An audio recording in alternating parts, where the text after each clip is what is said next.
Ladies and gentlemen, hello and welcome to the news postcarded on TayNinhTV with some last events in our province as well as nationwide. And here are our stories today. Ladies and gentlemen, according to the assessment of Ministry of Agriculture and Rural Development, the situation of illegal trading and transportation of pigs and meat and bone meal products, animal protein across the southwestern border area, especially with Cambodia, is complicated. And in this situation, the Principal People's Committee has recently directed the relevant agencies to implement the measures to strictly control the import of pigs and animal products, comply with the veterinary law and instruction from the central government.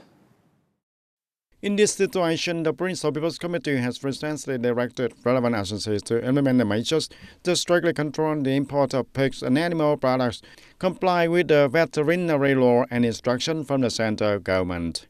Accordingly, the Principal People's Committee assigns the Department of Agriculture and Rural Development to propagate and guide the people to comply with the regulation on importing and transporting pigs, coordinating in monitoring pandemics and the use of banned substances, strictly inspect collection and slaughter facilities. The Principal People's Committee also requested the Principal Police to increase the patrols and strictly handle organizations and individuals illegally trading and transporting pigs and animal products, requesting the Principal Border Guard Command to strictly control the border gates and border patrols, propagate so that the people do not assist in violation. The Principal People's Committee also directed the People's Committee of District, Towns and TayNinhTV City to conduct investigation and statistics on the pig herds, inspect collection and slaughter facilities, strengthening propaganda to raise public awareness.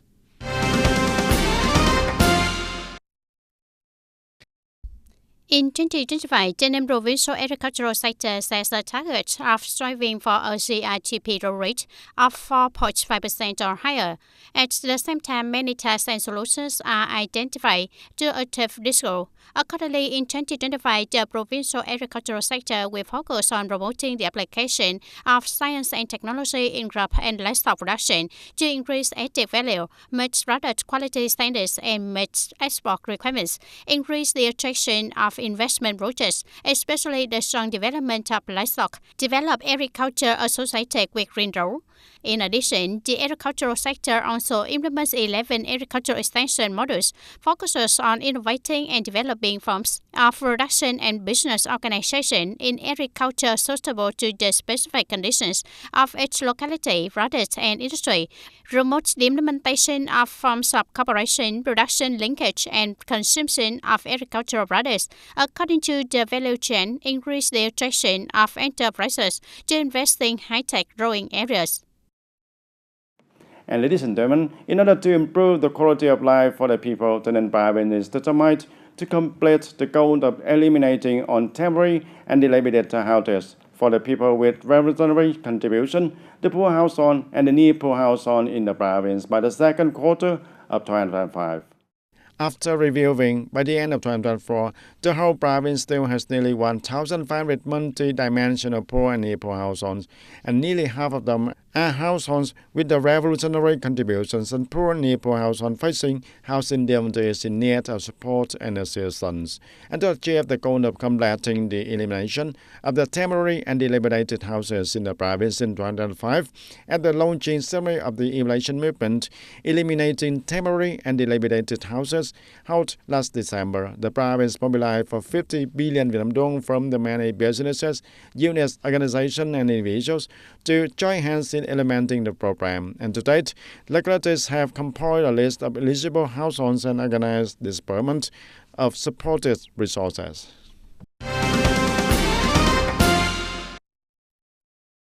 The Circular 29 of the Ministry of Education and Training has just been issued and will take effect from February the 14th, and many schools in the province have allowed students to take extra classes to comply with this circular. However, many schools in the province are worried that this will directly affect the review process for the students to consolidate knowledge, entering the 10th grade entrance exam and the high school graduation exam also.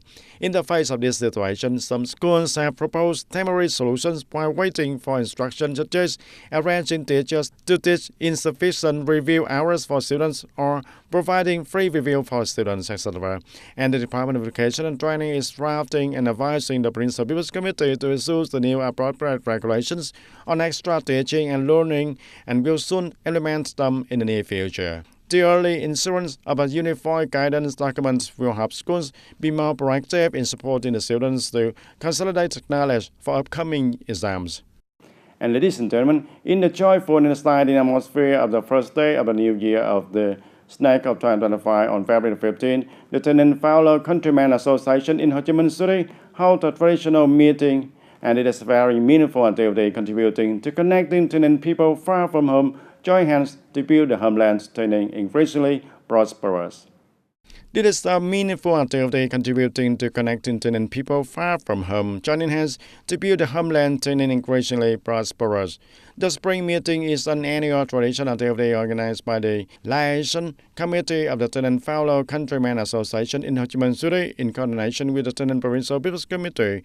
This is an opportunity for TayNinhTV countrymen far from home to meet, exchange and share, and it is also an opportunity to summarize the activities of the TayNinhTV Countrymen Association after 1 year. And this year, there were more than 500 participants, including the leaders, former leaders of TayNinh Province, Ho Chi Minh City, and delegates who are TayNinh people living and working in Ho Chi Minh City. The activities of the Compatriots Liaison Committee have demonstrated the sense of responsibility and duty of TayNinh people living and working in all regions of the country, especially in Ho Chi Minh City. And this year, we have many diverse activities contributing significantly to sharing and supporting our fellow countrymen with practical activities not only materially, but also spiritually. It says a lot in the sharing and connection, our love. In 2024, TayNinh Province achieved the anticipated many targets and goals set out in all aspects. The above achievements come not only from the efforts of the government and the people in the province, but also thanks to the companionship of TayNinh people far from home. And the activities of TayNinh Association in Ho Chi Minh City are important connecting bridge, contributing to connecting the community and supporting the development of the homeland.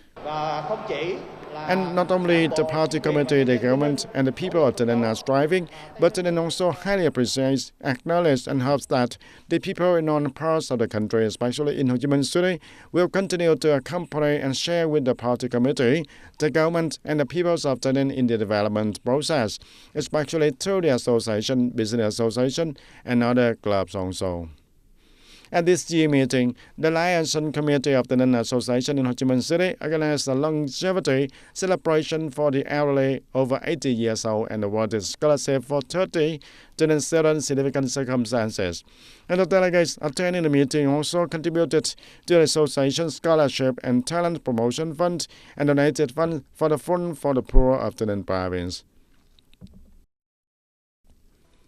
This scholarship is not only a help, but also shows the trust of the leaders and the fellow of TayNinh people in our young generation.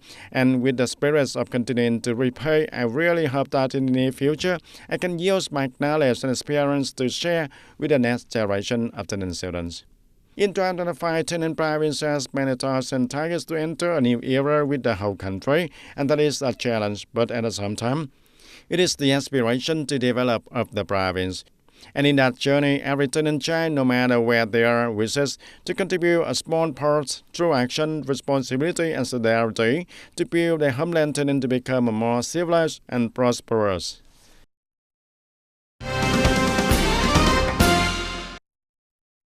And ladies and gentlemen, the teaching staff is one of the important factors that determine the quality of education. In addition to the attention and professional training of the industry, the proactive learning and training of the teaching staff has contributed to improving the standards of teachers.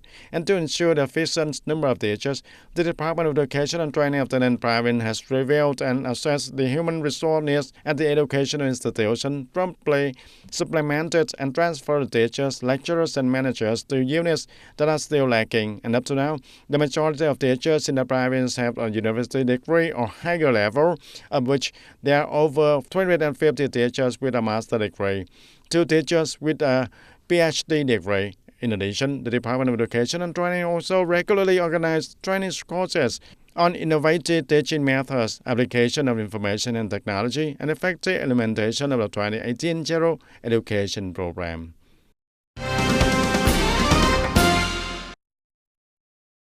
In 2025, Regiment 174 under the Provincial Military Command, we received 570 new soldiers for training. Along with training, the regiment will also increase production to ensure 100% of the need for green vegetables for new soldiers. Accordingly, the unit has repaired more than 4,000 square meters of vegetable gardens and increased organic fertilizer sources to plant vegetables, tubers, and roots. To carry out this work well, the regiment's logistics department has organized study tours to learn about the techniques of planting, caring for, and harvesting vegetables, tubers, fruits, and roots. Techniques of raising livestock, poultry, and preventing diseases in production and raising livestock in other units. From there, learn and choose to plant varieties suitable for the soil of the unit and locality for high productivity. And in recent years, the non-provincial polyclinic has always actively and proactively coordinated with the hospital inside and outside the province to organize many programs to examine, provide free medicine, and give the gifts to the people in difficult circumstances.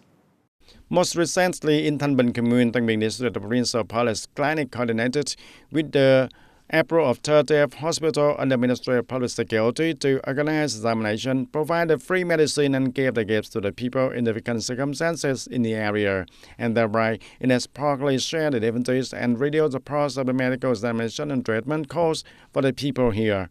And during the morning of the program, the local people took the opportunity to go to the cultural, sports, and community learning center of the commune to receive the medical examinations, consultations, and free medicine from the medical team and doctors of the units. Seeing that the doctor was good, asking about my health and encouraged me to go for checkups and take medicine regularly, I felt reassured and satisfied. She wishes to have programs like this next year or the years after to help the sick people, especially in remote areas, and that is all we wish for in ourselves. Toward the 70th anniversary of the founding of Vietnam Doctors' Day, the Lieutenant Dr. Clinic in the police force, in collaboration with the April 30th Hospital, organized a free medical examination and medicine and gift givings for 200 people in Thanh Bình Commune of Thanh Bình District. And here, the teams of doctors and nurses perform ultrasound, measure the heart disease, and have several examinations, distributed medicine, and gave gifts. And during the examination and treatment, the people and the local people loved and trusted the people public security medical team also.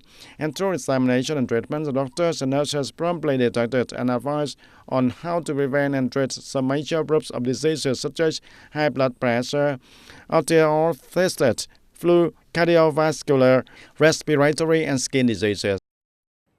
Today, the April 30th Hospital, coordinated with the Provincial Public Security Logistics Department, co-examine the patient and distribute the medicine in the area. And on behalf of the locality, we highly appreciate and thank the delegation. The program of medical examination and treatment and medicine giving and gift giving to the poor household in Thanh Bình Commune aims to help the people, especially the poor household and policy families in the area, demonstrating the spirits of mutual love and affection of the doctors and medical staff with military ranks, and thereby not only contributing to join hands with the local authorities to take care of the people's health, but also building a beautiful image of the people's public security soldiers who are always dedicated to serving the people.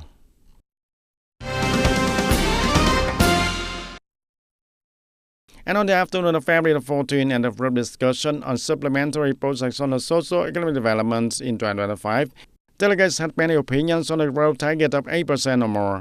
The delegates have said that the adjustment of the growth target demonstrates the government's determination to successfully implement the socio-economic development goals for the period of 2021 to 2025. Contributing to consolidating and creating a solid foundation to achieve double-digit growth, bringing our country into an area of prosperous development. And to achieve the growth target, delegates said that it is necessary to promote the high-graded growth, combine fiscal policies, tax and free incentives, create favorable conditions for the people and businesses in production and business, promote public investment, and promote the three strategic breakthroughs in institution, infrastructure, and human resources. At the same time, we need to renew traditional drivers such as investment, export, and consumption, while strongly promoting new drivers based on the science, technology, and innovation, especially reforming and organizing the apparatus.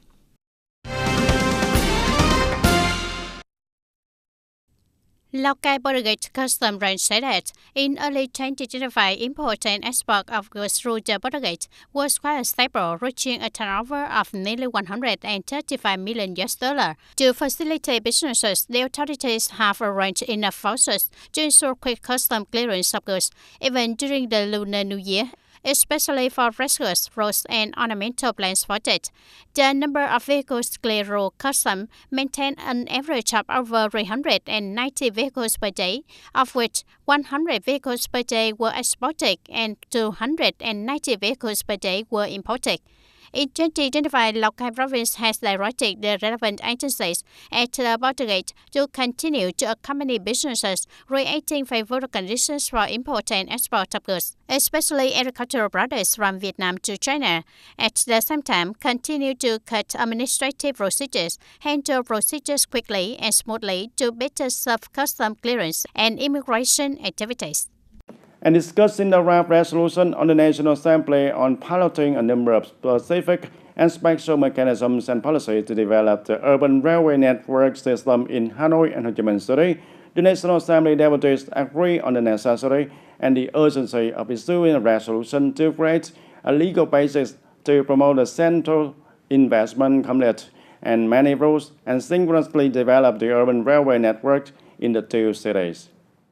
The deputy also expressed their agreement with the 6 groups of specific and special policies proposed by the government, including policy on capital mobilization, on investment implementation procedures, urban development according to the TOD model, and regarding procedures, there are many specific mechanisms, especially the TOD model and project procedures. The city decides on the procedures, and the city has almost synthesized the problems to put here.